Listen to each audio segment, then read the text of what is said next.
आज जून 21 तारीख आंतर्जातिक समूह योग दिवस उपलक्षे वर्तमान शपथ पाठ करवा समूह शपथ पाठ।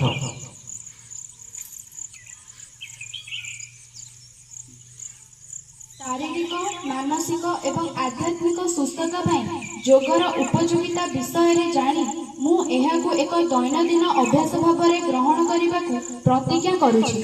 योगासन प्राणायाम ध्यान किंबा एकाग्र चित्त सह मु प्रत्येक दिन योग करने समय उत्सर्ग करने को प्रतिश्रुति देउछि। योग को आमर नीतिदिनिया जीवन में जोड़ी उत्तम स्वास्थ्य एवं मानसिक शांति लाभ पाई समस्त को प्रोत्साहन देवा सह मोर परिवार बंधु एवं समाज को ए दिगरे उत्साहित करिबि।